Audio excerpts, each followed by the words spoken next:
Ross, and I'd like to welcome you to this, our 7th Joy of Painting series. If you've painted with us before, I'm certainly glad to see you again. If this is your first time with us, I think you'll really enjoy this fantastic wet-on-wet painting technique. We'll use about a dozen colors, some sort of unorthodox brushes, and we'll have a lot of fun. And each week, we'll do a fantastic painting here. Now, I hope you drag out your paints and your easel, big glass of iced tea, and you sit down and you join me each week and learn the joy of painting. So I tell you what, let's do. Let's have them graphically run all the colors across the screen that you need to do the painting we're going to do today. And they'll come across your screen in exactly the same order as I have them on my palette, starting with the titanium white and working around. And while they're doing that, let's talk a little bit about what's been done on the canvas. I've already covered this canvas with a thin, even coat of liquid white. This makes the canvas wet, makes it slick. It allows us to actually blend color right here on the canvas instead of working ourselves to death on the palette. And today I thought we'd do a painting that uses a very limited palette. In other words, only a few colors, and I'll show you how you can do a beautiful painting using only a couple of colors, some big brushes, and let's go up here and do it. I'm going to take off today and go right into some Van Dyke brown. We'll use this old big brush, and I'm just going to literally tap some of the color right into the bristles. Suggest you tap, that way it gets a nice even distribution of color all the way through the brush. See there? Both sides nice and even. Good, let's go up to the canvas. Now let's start out today right up here, and we'll make little X patterns, little crisscross strokes. This is the way the teacher used to grade my paper in school. Boy, she'd just go through it and make all these big X's, and that's the kind of grades I got. There we go. Now this color is blending with the liquid white, and automatically beautiful things begin happening. Continually keep this brush moving. Don't stay in one spot and just work the color dead. We want some life in this sky. There we go. Just keep it going. Now, as we work downward here, maybe we'll put a little bit of warmth down here. This is going to be the horizon area right down in here. So I'll go right into a little bit of dark sienna without cleaning the brush and tap a little of that right into my bristles, just a small amount. All right, watch here now. We'll go right up here, and with that color, I'll blend sort of upward. So we have a nice warm color right at the horizon, and it goes up into the Van Dyke brown. A little more color, and let it work upward. Isn't that fantastic? Now, while I have this old dirty brush, it has all the browns on it. I'm going to take and add a little touch of yellow ochre to it. So we've got the sienna and the brown. Add a little bit more of each. There. Now, I'm just going to go down here to the bottom of the canvas and just have some fun. Just pull that across. This will end up being shadowed. I think today we'll do a painting that, will have some snow in it. And this will end up being some shadows. Now, very gently, I'm just going to blend this entire sky together. Just blend it very lightly. This just takes out the brush strokes. But you don't want to kill all the little patterns that you have up in the sky. That's what ends up being the interesting part of it. Okay, tell you what, let's do. I'll clean this brush, and we clean our brushes with odorless paint thinner. And I really recommend that you use odorless thinner, or you'll be working by yourself. Your spouse will run you right out of the house. Shake off the excess. I have a box down here I shake the brush into, then and that's really the most fun of this whole technique. It's just raising Cain with that brush. Of course, it's also one of the best ways to redecorate your whole room if you're not careful. Try to contain that part of it. I'm going to take a big old round brush here and go right into some titanium white. And we'll just pull it through there and load it up. Load it up. A lot of paint. Okay, let's go up to the canvas.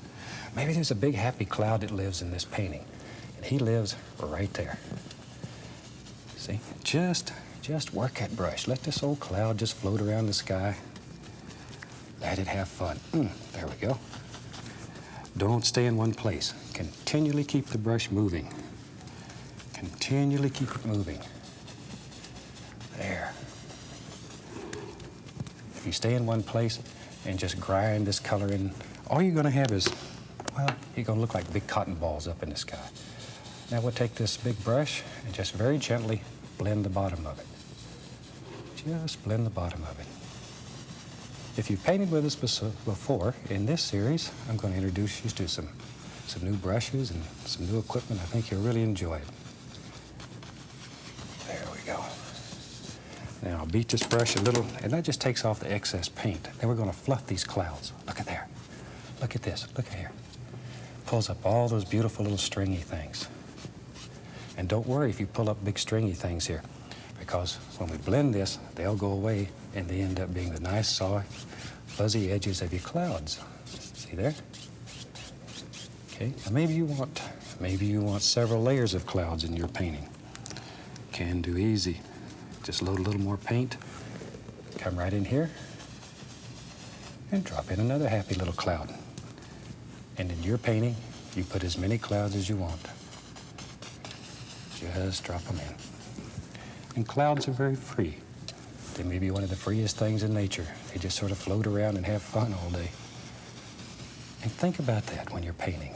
Think how free clouds are. Paint your clouds that same way. Give them that feeling of looseness, of freedom. Just let them go. There. Okay. Now then, maybe back here, let's have some little background trees that live all back in here. And I've got several of each brush going, so I don't have to spend all my time washing the brush. I'm going to go right into some Van Dyke brown. And I'm just going to tap this brush right into some brown and right into the sienna. Back and forth here. We just sort of mix them on the brush. See, really get in there and tap that son of a gun. Work it hard. All right, let's go up here. Now then, maybe right here lives a happy little tree. There he goes. And he goes right on up. Now, notice here I've started at the bottom and worked upward. That way, it's darker at the bottom than it is at the top. So you have the illusion of dark shadows down at the bottom. Okay, and just put in some very basic little shapes. You're not looking for distinct shapes at this time. Later on, we'll begin worrying about very distinct shapes. Right now, we're just blocking in. Maybe here lives what? Oh, look at here. He's a little taller. A little bit taller. There we go. See how simple that is? But keep the dark color down here at the base. And this is really what makes it fun. Just sort of let these things go. We'll have another little tree right here. Keep it very dark at the bottom and begin forming some basic shapes. Very basic. Oh my gosh, I got to talking there, and my little tree turned into a big tree. We may have to nail another canvas on top because we have enough room to cover all this. Okay, we'll give him a little friend here too, and some up here maybe that are very light. Very light. Very light. Just barely can see some of them. Look at that. Isn't that a super way to throw in some happy little background trees? There we go. Now then, tell you what, I set that brush down, and I'm going to get a number 2 script liner brush and go into a little bit of paint thinner and right into my dark color here. This is just the browns. Turn that brush. You want this paint to be just like water, very, very thin, very thin. Turn it and pull it out. That'll bring it to a beautiful sharp point. Okay, let's go up to the canvas. Now then, I want to put in some indications back here of just some little tree trunks, some little stems. And all we do is just quickly drop them in. Since this paint is very thin and very wet, it slides over the thicker paint. This base paint is very thick. It's a very dry, thick paint. Now the thinner paint will just slide right over it. Look at that. Look at that. There. Okay, I'll put a few in here and there, wherever you want them. Just sort of take a look at your trees and decide where you think little trunks should live, and drop them in. There's a little indication way back here. One. I think you're really going to enjoy this series. On this series, I'm going to bring you a couple of special guest artists. I have one guest artist that you might have heard of. He's a fantastic painter. He's one of the best painters in the country. that I'm very proud in this series to bring you a man named Ben Stahl. And I hope you've heard of Ben. He is unreal. He's one of the best painters in the country, and he agreed to come and do a demonstration for us. So you'll see him in this series. Okay, tell you what, let's do.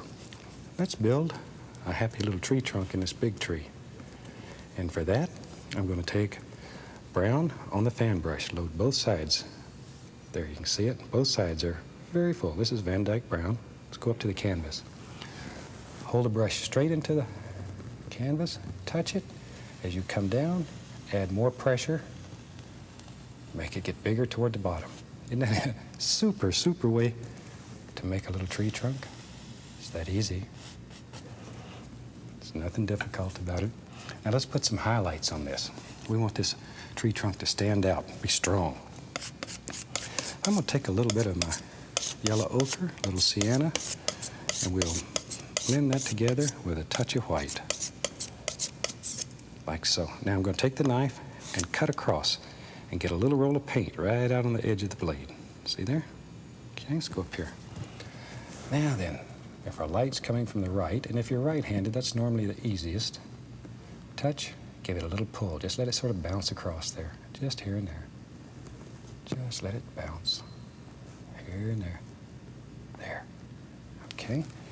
Now I'm going to take some white. This is almost straight titanium white, because I want this edge here to really stand out. This is almost straight titanium white. There was a little bit of the color left on the blade, but mostly white. There we go. Now then, we'll take a little bit of liquid black.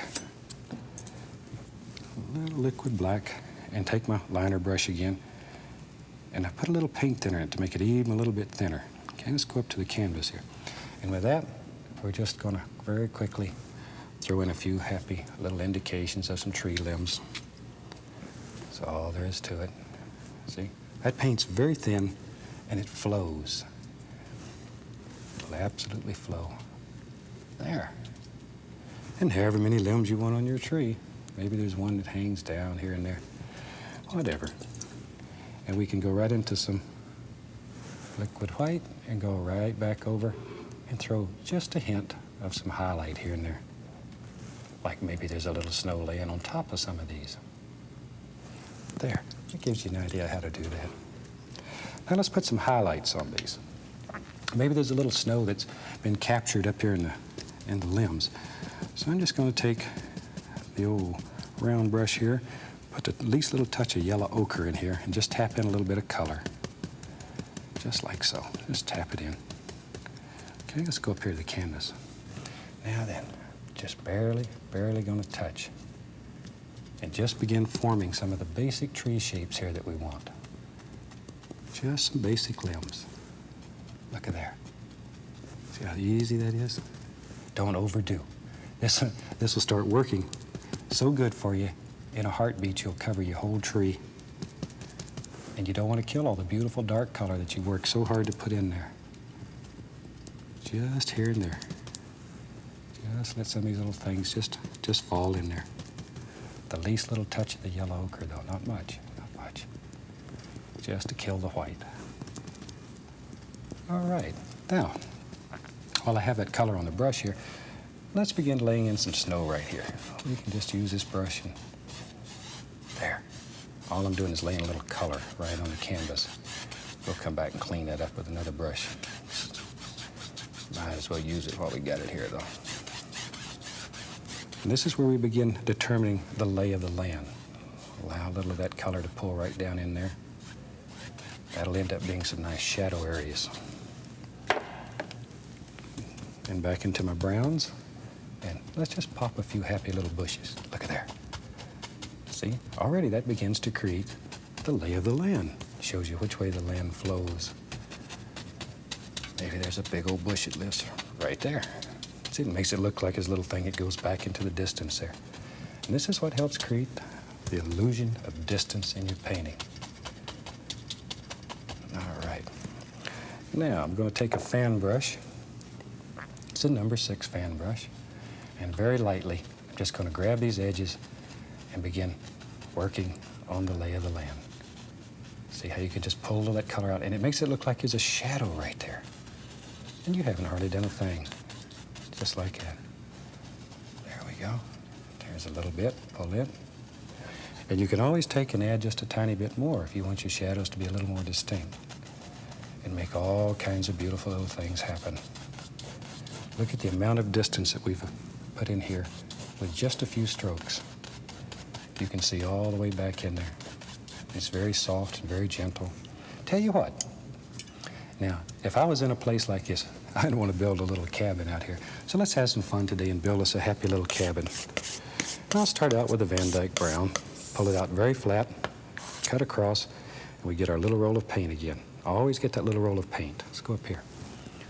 All right, and maybe the cabin lives, yep, you're right, he lives right there.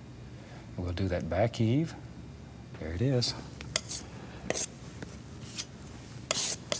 And then we're going to come in here and put the front in. There's many, many ways to paint cabins. This is just one of many. And during the series, we'll show you several different ways. Let's paint the other side. We're going to leave the roof off right now. We're going to come back later and put the roof in. There. See, all we're looking for right now is just the front and the side there. There we go. That easy. And let's have some boards in our cabin. There we go. Got a little hair on there, so I'll just pull him off. Now, and we'll take some white, some of the dark sienna, and a little, tiniest little touch of the Prussian blue. Make sort of a nice, warm gray color. Okay, a little darker. There. Cut across it, a tiny little roll of paint. Let's go up here now. Now grab it and gently come across, very lightly, barely caressing the canvas. Just let the paint break. If you've painted with me before, this is about the same as putting snow on the mountain. Just about the same. Now to that same color, I'm going to add a little more white because I want it to be a little lighter on the side here. Our tree says the light's coming from the right. So very gently, we'll decide where our side is here. It's a little bit lighter. Okay, now then, I'll tell you what, let's put some slabs or some boards in there. I've got a little bit of brown on my knife, and here, all I have to do is just touch the canvas and begin laying these in. And this guy that built this cabin, he was about as much of a carpenter as I am. Some of them are fat, some are skinny. It's an old cabin. It's had a hard life.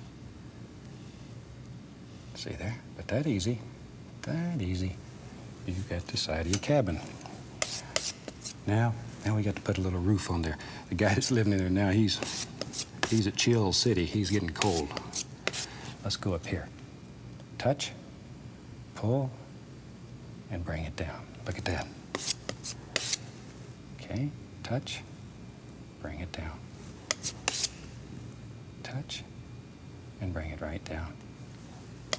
Isn't that fantastic? That easy, you can build a cabin. Well, I wished it was that easy in real life. There. And we put a little snow on the other side, like so. And we got a cabin, except we need a way to get in and out of it. So right here, let's put a little door. Little door. And I'll take a little bit of the light color and just work around it, give it a little highlight. Tell you what, let's put a window in this little cabin. We'll use a little of the brown. I'm going to use a smaller knife. It makes nice little things. It's a lot easier to get into these small areas. There. And let's give the indication, maybe there's a little glass left in the window. Touch, give it a little pull. It's a little Prussian blue. Little Prussian blue, just a touch. Don't overdo. Don't overdo. Work a little bit here like that. And if you wanted to, use a little tiny edge here, put a little chimney. Use a touch of the bright red. Not much, it's very strong. Put a little red on there. Maybe nobody's home today. There, a little bit of snow on the roof. Okay, let's have some fun now. We got us a little cabin. I'm going to grab the bottom here and begin pulling this out. helping to create some shadows once again. There we go. Now, maybe, I'll tell you what, I'm the world's worst lawn keeper, and I believe this guy probably was too. Let's go up here.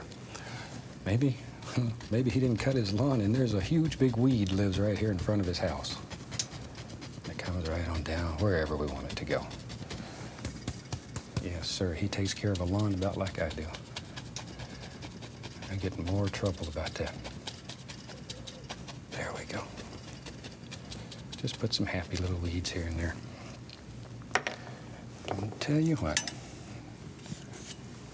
We'll take some of this brown, pull it out flat, cut across, get that little roll, okay? Maybe there's a happy little fence, little snow fence type thing, and it lives right there. Now, a super easy way to make a beautiful little fence. Maybe they're sort of falling down. We'll take a little bit of light color. This is just sort of the brown and the white. Just touch. A little tiny bit of the blues in there too. Makes it look a little bit colder. There we go. Just drop that in. Now, with the small edge of the knife, just gonna go along here and just barely touch. Put the indication maybe there's a little bit of snow that's laying up here on top of them. Look at that. Now run into the liquid white, and I'm gonna cut across it with a knife, and this is use the heel of the knife, and we'll put a little bit of wire hanging on there. Look at that. Look at that. That easy. Look at there. I used to use a one-haired brush and work myself to death trying to put wire on there. We try to show you the easy way of doing things. Use the old fan brush and we'll pop a few weeds up around here, and maybe there's a few coming down here.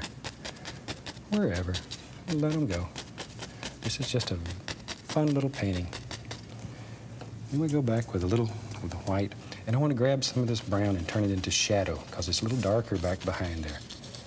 And just let this work. Let it work. Let it play. See?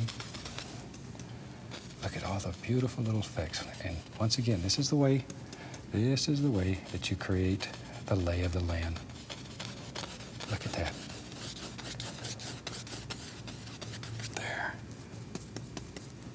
A little bit right there.